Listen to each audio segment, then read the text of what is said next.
स्वागत है आपका विधिक दर्शन के इस यूट्यूब चैनल पर। आज जो हमारे लीगल अवेयरनेस का टॉपिक है और जो बर्निंग टॉपिक है वो है कि बंगाल जो कोलकाता में मर्डर रेप केस है और क्या बंगाल में राष्ट्रपति शासन लग सकता है, इस पर आज हम चर्चा करेंगे। और इस पर सुप्रीम कोर्ट ने क्या कहा है, सुप्रीम कोर्ट की क्या टिप्पणी रही है, आज उसको समझेंगे। इससे पहले कि आप इस चैनल पर नए हैं तो चैनल को सब्सक्राइब करके रखिए और बेल आइकन को भी प्रेस करके रखिए, जिससे हमारे वीडियो के सभी नोटिफिकेशन आप तक पहुंचते रहें। वीडियो को लाइक करिए और दूसरों के साथ शेयर भी करिए। आते हैं अपने टॉपिक पर, जुड़े रहिए वीडियो के अंत तक। सुप्रीम कोर्ट ने क्या टिप्पणी की।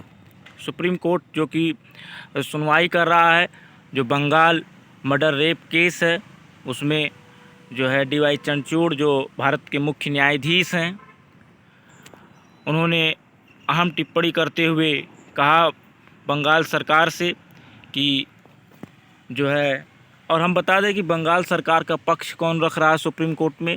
जो हमारे सीनियर एडवोकेट हैं माननीय कपिल सिब्बल जी, वो जो है बंगाल सरकार का सुप्रीम कोर्ट में पक्ष रख रहे हैं। बंगाल सरकार की तरफ से सुप्रीम कोर्ट में अपीयर हुए हैं।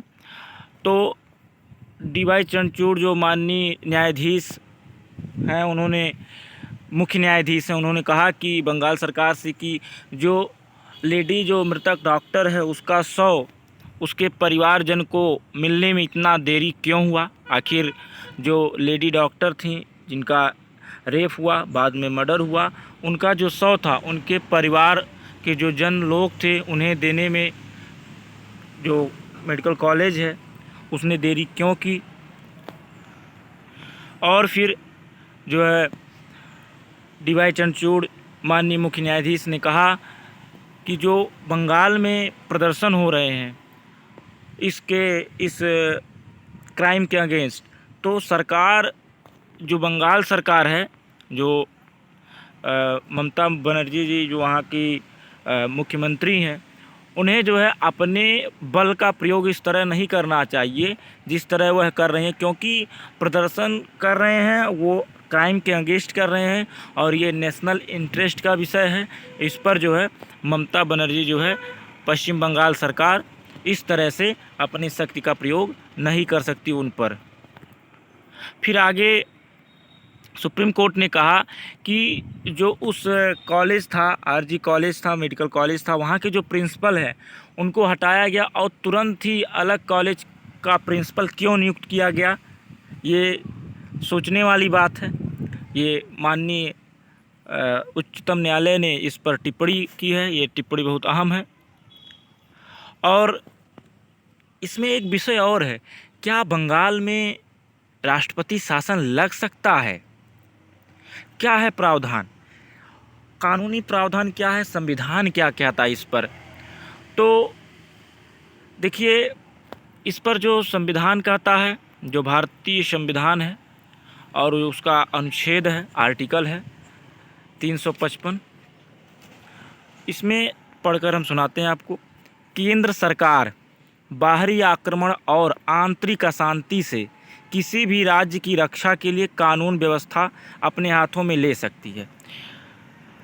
तो केंद्र सरकार जो है, अगर कोई बाहरी आक्रमण हुआ है किसी राज्य में या उस राज्य में आंतरिक अशांति है, तो भारतीय संविधान के अनुच्छेद 355 के अनुसार वह उस राज्य की कानून व्यवस्था जो है अपने हाथों में ले सकती है। क्योंकि टिप्पणी की गई है सुप्रीम कोर्ट के द्वारा, अहम टिप्पणी है कि बंगाल में जो है कानून व्यवस्था जो बंगाल सरकार है वह जो है संभालने में असमर्थ रही है। पुलिस नाकाम रही है उस भीड़ को रोकने के लिए। जो उस क्राइम सीन पर जहां क्राइम हुआ वहां पर गए और वहां पे जो एविडेंस थे उसे नष्ट करने का प्रयास किए, उसे रोकने में असफल रही। इस तरह बंगाल जो सरकार है वो जो है इस कानून व्यवस्था को पूरी तरह बंगाल में चरमरा गया है और सही ढंग से कानून व्यवस्था नहीं चल पा रहा है। तो ये सुप्रीम कोर्ट का अहम टिप्पणी था और जो भारतीय संविधान का अनुच्छेद 355 भी कहता है केंद्र सरकार बाहरी आक्रमण और आर्थिक अशांति से किसी भी राज्य की रक्षा के लिए कानून व्यवस्था अपने हाथों में ले सकती है।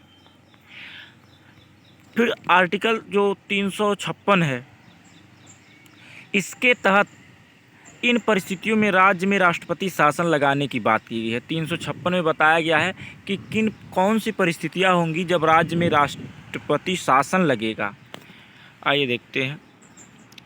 पहली स्थिति है कि आपातकालीन स्थिति जैसे बाढ़ आ जाए, महामारी है, युद्ध है, हिंसा या प्राकृतिक आपदा के चलते समय पर विधानसभा नहीं होने पर, तो यहाँ पर राष्ट्रपति शासन लगाया जा सकता है। अभी तो बंगाल में ऐसी स्थिति नहीं है ये वाली। अगर सरकार सदन में संख्या बल कम हो जाता है, सरकार का सदन में है जो संख्या बल कम हो जाता है और बहुमत खो देती है, तो उस स्थिति में भी राष्ट्रपति शासन लग सकता है। ये भी स्थिति अभी बंगाल में नहीं है, ये संविधान में प्रावधान है। फिर तीसरा प्रावधान है, अगर राज्यपाल या राष्ट्रपति को लगे कि राज्य सरकार संविधान के अनुरूप शासन चलाने में समर्थ नहीं है, तो देखिए अगर दो विकल्प है, राज्यपाल अपनी रिपोर्ट दे देता है राष्ट्रपति को कि सरकार जो है बंगाल में संविधान के अनुसार शासन चलाने में समर्थ नहीं है कि वह शासन चला पाए संविधान के अनुसार। अगर राष्ट्रपति उसे एक्सेप्ट कर लेते हैं, स्वीकार कर लेते हैं, तो राष्ट्रपति शासन लगाया जा सकता है। अब ये देखने वाली बात होगी कि इसमें क्या होता है। फिर है, अगर राज्यपाल या राष्ट्रपति को लगे कि राज्य सरकार संविधान के अनुरूप शासन चलाने में समर्थ नहीं है या संविधान के मूल सिद्धांतों की अनदेखी कर रही है, जो फंडामेंटल प्रिंसिपल हैं इंडियन कॉन्स्टिट्यूशन के, उसका जो है अनदेखी कर रही है सरकार, उस हिसाब से अगर राज्यपाल रिपोर्ट देते हैं राष्ट्रपति को कि सरकार इस प्रकार से संविधान के मूल सिद्धांतों की ही अनदेखी कर रही है, तो उस स्थिति में राष्ट्रपति उनके रिपोर्ट को अगर स्वीकार करते हैं तो वहाँ पर राष्ट्रपति शासन लगाया जा सकता है। तो ये रहा कानूनी प्रावधान। और क्या हुआ बंगाल में ये आप सबको पता ही होगा, लेकिन हम चर्चा कर रहे थे बंगाल में जो रेप मर्डर केस है और उसके बाद से उसमें जो राष्ट्रपति शासन है, प्रेसिडेंट रूल है और सुप्रीम कोर्ट की अहम टिप्पणी। और सबसे बड़ी बात यहाँ पर जस्टिस पारदीवाला ने कहा कि 30 सालों में ऐसी जघन्य घटना देखने को नहीं मिली। ये अहम टिप्पणी उनकी थी।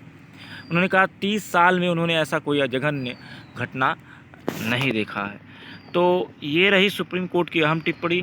क्या लग सकता है बंगाल में राष्ट्रपति शासन, ये आप लोग भी हमें कमेंट बॉक्स में बता सकते हैं। हमने बता दिया है कि सुप्रीम कोर्ट ने कोलकाता रेप मर्डर केस में क्या अपनी टिप्पणी की है और पश्चिम बंगाल सरकार की तरफ से जो माननीय सीनियर अधिवक्ता कपिल सिब्बल जी है वो अपीयर हुए हैं ममता जी के सरकार की तरफ से, और इधर जो है तुषार मेहता जो सॉलिसिटर जनरल हैं वो इनके विपरीत पक्ष में हैं। उसके बाद से सुप्रीम कोर्ट के जो माननीय न्यायाधीश हैं, मुख्य न्यायाधीश हैं और न्यायाधीश हैं, उनके अहम टिप्पणी किए जा रहे हैं और कानून व्यवस्था के फेल्योर की बात की जा रही है। तो इस प्रकार इन सब स्थितियों के देखते हुए आप हमें कमेंट बॉक्स में बता सकते हैं क्या पश्चिम बंगाल में राष्ट्रपति शासन लगाया जाना चाहिए या अभी वैसी स्थिति नहीं आई है। तो ये बहुत बर्निंग टॉपिक था, हमने कहा कि इस पर भी आपको अवेयर किया जाए और ये हमारी लीगल अवेयरनेस का पार्ट है, क्योंकि इसमें जो संविधान है उसके प्रावधान से संबंधित ये भी केस है और इसमें राष्ट्रपति शासन की जो है मांग की जा रही थी, तो इस पर हमने आपको अवेयर कर दिया है। आशा करते हैं आप इस पूरे जो है कम समय में बंगाल के जो मामला है उसको, बंगाल के जो रेप मर्डर केस है उसको समझने में आप थोड़ा बहुत हम कहेंगे बहुत अधिक तक आप सफल हो पाए होंगे। मिलते हैं किसी अन्य वीडियो में अन्य टॉपिक के साथ। जुड़े रहिए विधिक दर्शन के साथ। खुश रहिए, मस्त रहिए। धन्यवाद।